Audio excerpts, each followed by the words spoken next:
first moment, when that happened, when our name popped up, as a potential threat, well, first I was, he tried to make a joke in a situation, come on guys, the record wasn't that bad, but there's nothing really funny about it, but it happened actually, or name popped up, and it wasn't necessarily the band wasn't the target.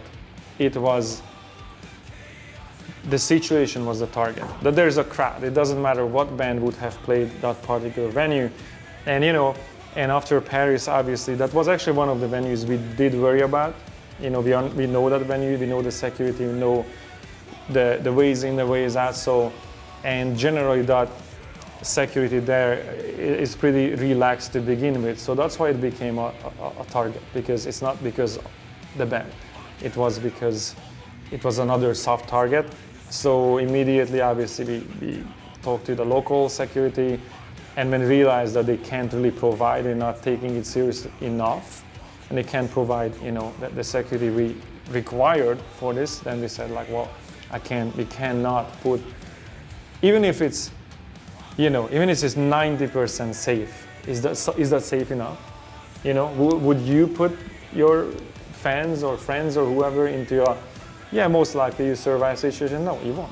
It's a concert. You go there to, there are many of us, I'm a thrill seeker, I put myself in danger all the time. But, when regular people go to a concert, they want to be entertained. They're not there to, let's see if I survive this. That's absolutely crazy. That's absolutely insane. So, when we analyzed this situation and we knew that it is credible enough, anonymous groups are separate groups. One group can claim we don't know, the other one says we know. That's the power of anonymous, that they are decentralized, smaller groups, cells basically, and that is their security, that they operate that way. So one group can know something the other not necessarily aware of. So you have to take it seriously. And again, would you want to be the band? I mean, I read Randy Blythe from Lamb of God, his explanation, and there's not much to add to that. Would you be the band who were warned, were threatened, and you ignored it and you still did the show, and when something happens, then it's all your fault? So it's kind of like all these bands are in the, I'm damned if I do it, I'm damned if I don't, because if you don't do it, like, oh, those pussies.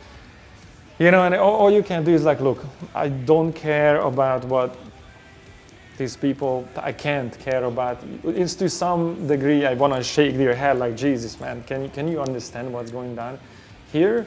But you can't. So all we can do is be logical, be methodical, check out all the intel you get, analyze it, and be thorough with it.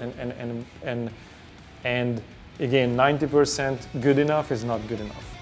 Not for the fans, not for thousands and thousands of people in that room. It's just not good enough.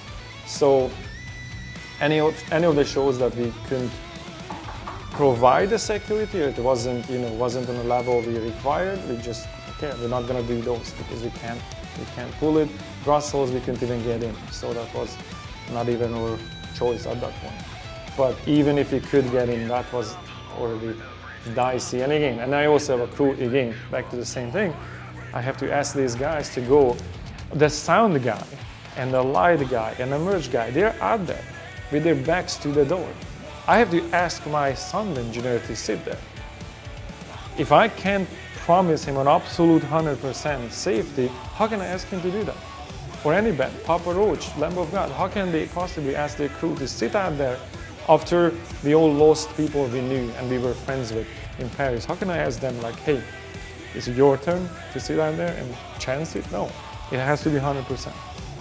This is the best show of our entire fucking tour.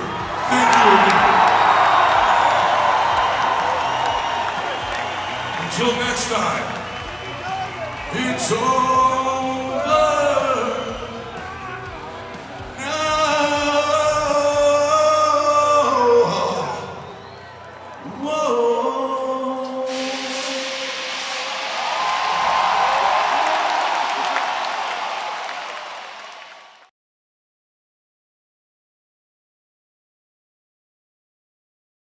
that's what the whole album's about, is like making light out of the dark, you know what I mean? It's all about how there's good in bad and there's bad in good, and how you really have to go through the worst shit to get the best shit, you know what I mean? And that's everything, you know what I mean? And that's, I guess it's the age-old tale, innit, light versus dark and stuff. And